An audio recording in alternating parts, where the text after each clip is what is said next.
Look at this photograph carefully. This isn't a movie set. This isn't AI. And it's not a palace. This is a real church altar in Mexico.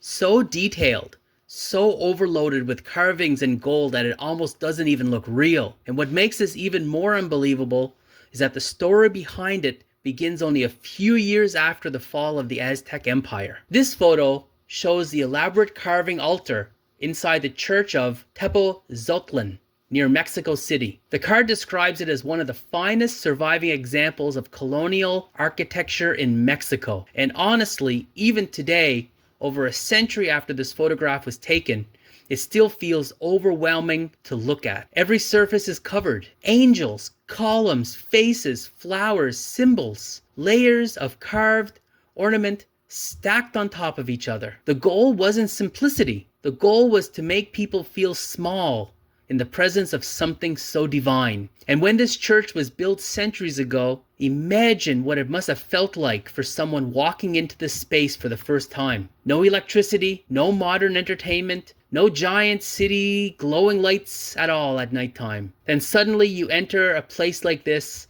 glowing with candles and gold. It probably felt like stepping into another world. But the deeper history behind this church is even more complicated. According to the text on the back of the card, 12 Franciscan friars arrived in Mexico from Spain in 1524. That's only 3 years after the Spanish conquered the capital of the Aztec Empire. The card refers to them as the 12 Apostles of Mexico. These missionaries traveled across the region helping spread Christianity throughout what the Spanish called the New World. And this is where history becomes layered, because today people look back at this period very differently than they did when this card was written. When this stereograph was produced in the early 1900s, the story was often told in heroic, romanticized ways. But modern historians also talk about the darker side of colonization. The destruction of indigenous cultures, forced conversions, disease, violence,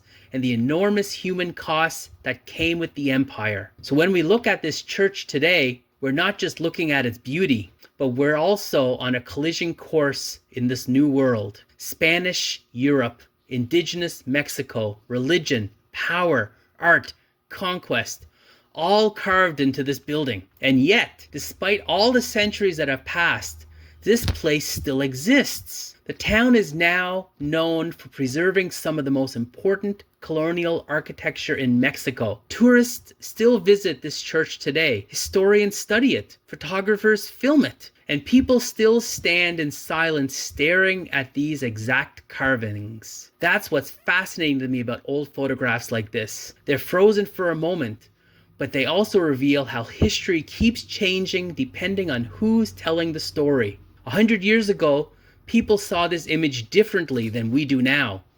And 100 years later, people will interpret it even differently than we do. So the next time you see an old photograph, just ask, what am I looking at? What is this today? What was it in the past? Who took it? Why was it preserved? And whose story was being told? Subscribe to the channel. There's a whole forgotten world inside these images. And hey, take a look at this. I just recommended 2 more for you to view. So click away, enjoy, and have a great day.